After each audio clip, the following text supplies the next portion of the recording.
గన్నారంలో fire station మన toll plaza సిబ్బంది 1033 ద్వారా టోల్ ప్లాజా అంబులెన్స్ ద్వారా మాకు సమాచారం వచ్చింది.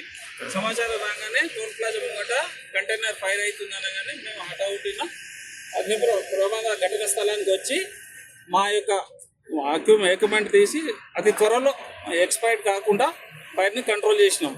ఇదే ఒకవేళ ఈ ఫైర్ ఎలా జరిగిందంట? ఈ ఫైర్ ను అతను వాహన చోదకుడు డ్రైవర్ అనే వ్యక్తి ఆ డీజిల్ ట్యాంక్ నుంచి ఈ డీజిల్ ట్యాంక్ ఆయిల్ మార్పిడి చేస్తుండు. ఆ మార్పిడి ప్రెషర్ వల్ల ఒకటేసారి అగ్ని ప్రమాదం ఏర్పడింది.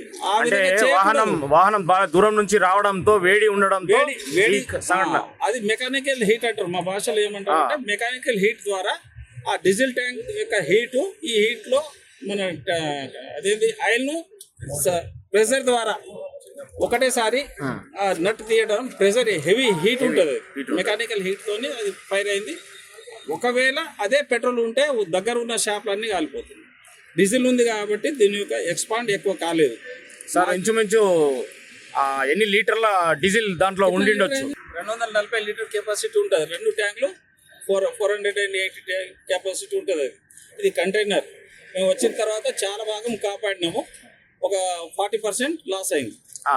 ఫైర్ స్టేషన్ చాలా దగ్గరలో ఉండడం వలన మీరు అతి పెద్ద ప్రమాదం తప్పింది.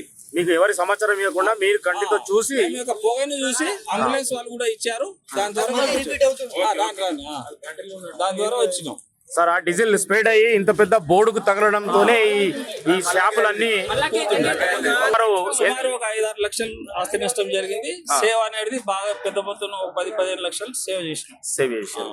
మేము రాకుంటే మాత్రం కంటైనర్ మొత్తం అగ్ని ప్రమాదానికి గురి అవుతుండే.